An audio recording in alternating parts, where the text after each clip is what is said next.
I'm Teresa Carraggio, and this is Third Paradigm. My topic today is disagreeable women and why we need them.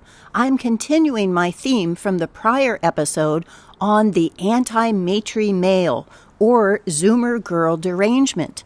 This has been a controversial and juicy topic, so let's dig in. I will begin with a quote. There is no reciprocity. Men love women, women love children, children love hamsters, and hamsters don't love anyone. It is quite hopeless. This is by ThomaElliss. This excellent quote was contributed on my last episode by Decoy911. It's a perfect and funny illustration of tonic masculinity, but this time puts hamsters at the center, surrounded by children, surrounded by women, surrounded by men.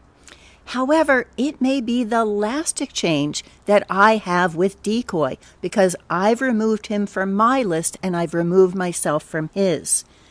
Life is too short to deal with people who are full of hate, even if it's not directed at you, which in this case it probably is. Let me explain. On my last episode, Decoy commented that domination, superiority, aggression, violence were absolutely at the core of masculinity. Call it tonic or toxic, it doesn't matter. He argues that throughout all of human history, virginity was absolutely essential in wives. It didn't matter if you waited for the wedding night. The point was that your wife was untouched by another man. He states, the last thing I would want is to go back to primitive matrilineal societies. That is a return to grass huts. Patriarchy is literally the bedrock of civilization. It is never going away, thank God, but plenty of people can and do opt out of it. A lot of women choose patriarchy, and two-parent households are clearly better for children. These are all ideas, not necessarily ones that I agree with, but I respectfully explained why. I welcome and engage with any ideas without offense. Today, on his own Substack, however, Decoy posted Toxic Old Divorcees. In it, he writes, "What is feminism? It's an old, bitter divorcees who can't get laid anymore.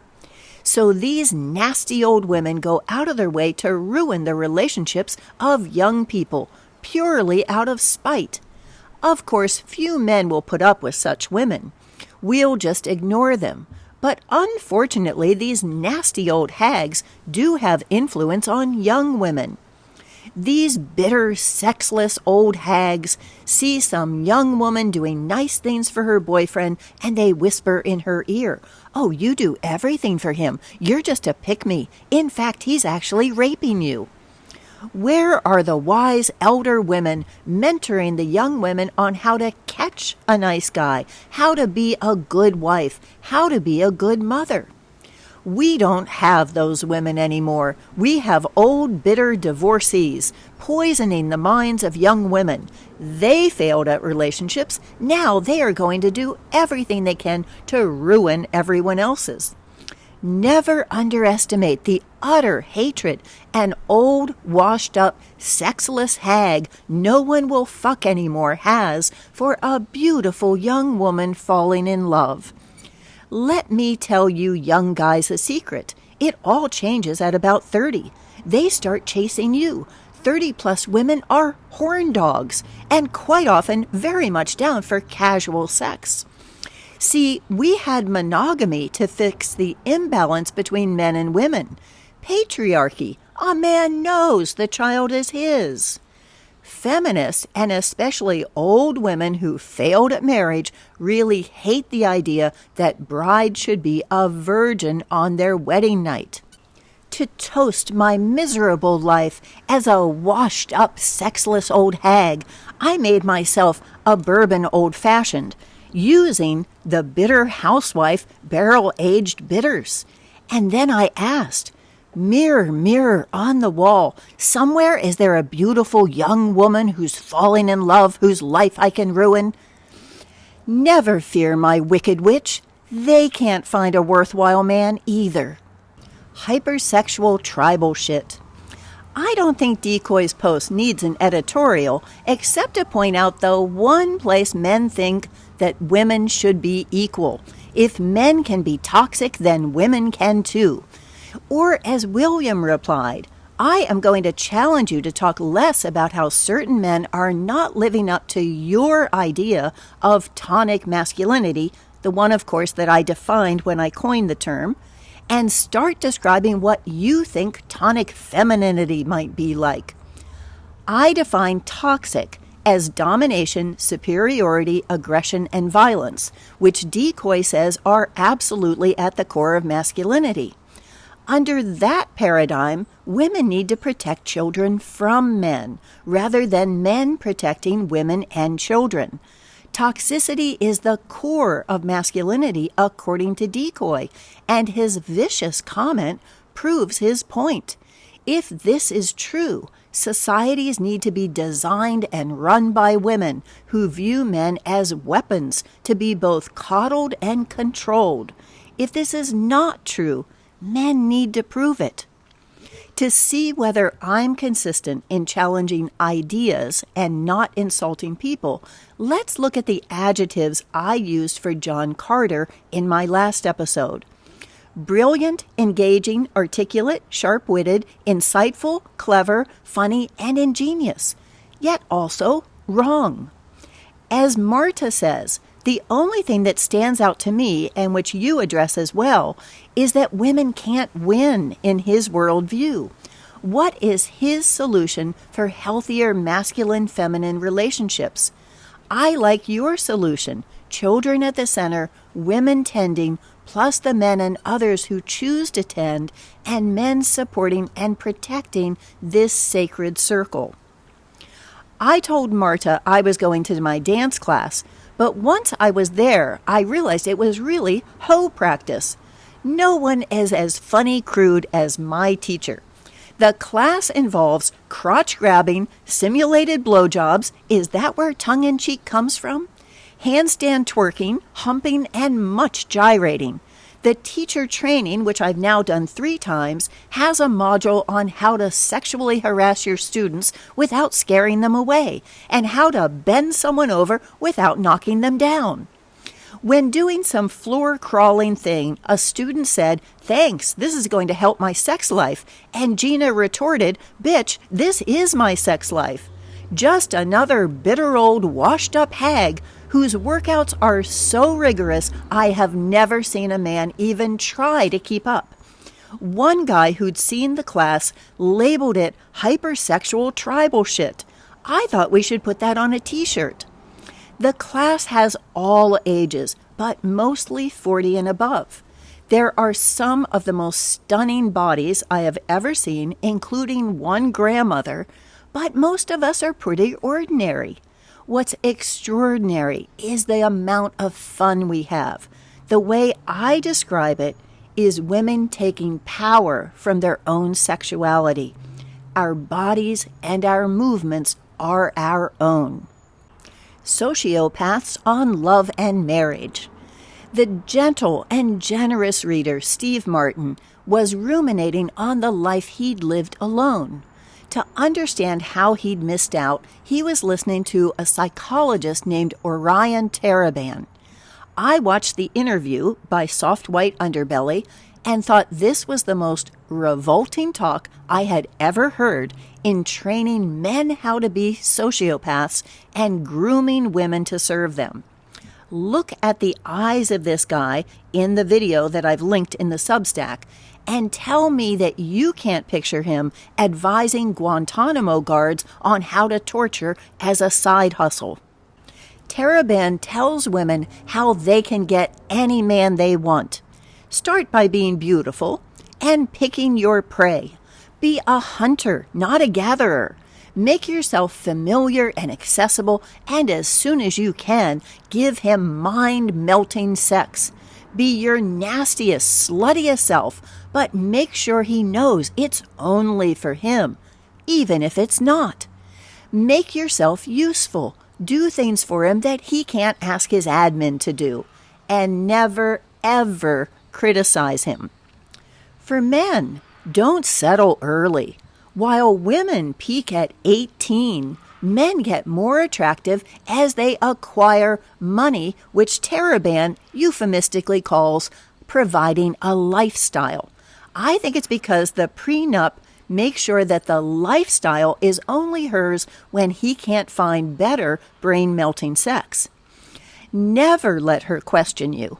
If she asks you where you've been, say it's none of her business. If she cries, ask her why she's making herself miserable.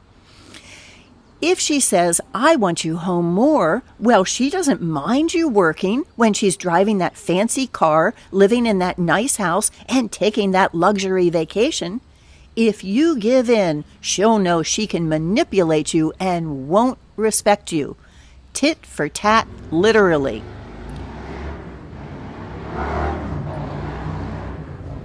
If we don't live in a patriarchal world, can someone explain why unmuffled motorcycles are still legal?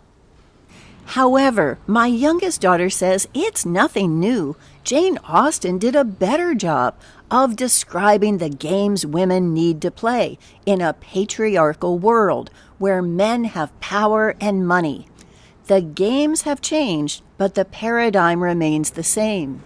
Then the stakes were higher for losers, but the status was permanent for winners, not just pay to play. Dissident women. On William Hunter Duncan's Substack, born on the 4th of July, he posted What is a Conservative? It shows a chart where neoliberal feudalism has plotted 29 different dissident right writers, including William, on a chart where the vertical axis is political to metaphysical with cultural in between, and the horizontal is pessimistic to optimistic. Rurik Skywalker, Jason Horsley, and Edward Slavsquat were pessimistic metaphysical. William and John Carter were optimistic metaphysical. Robert Malone and Gatto Malo were optimistic political, just to name a few. I asked if Neo's chart had any women. He answered, I don't think any women were included in the chart. This wasn't a conscious decision, and apologies if I didn't include you or others. I was merely trying to demonstrate the idea, not aim for comprehensiveness. Generally speaking, I think men are at the forefront of any non-mainstream movement, and women come in to fill the gaps later. Take, for example, cryptocurrency. It was generally only men interested in it for many years. There's also a lot more drama surrounding women, and they tend generally to try to make discussions and arguments about themselves. Look at Laura Loomer, for example, instead of about the ideas themselves. They're also much more likely to flip if social pressure is applied to them. Again, these are just generalities based on tail ends of bell curves. There are always exceptions to the generalization. I answered, here's what I wonder. Is dissident right a contradiction in terms? Can someone be described as a dissident if they still fall into a category of mainstream thought like right or left? If someone is a dissident liberal, wouldn't that make them someone who disagrees with the mainstream liberal view?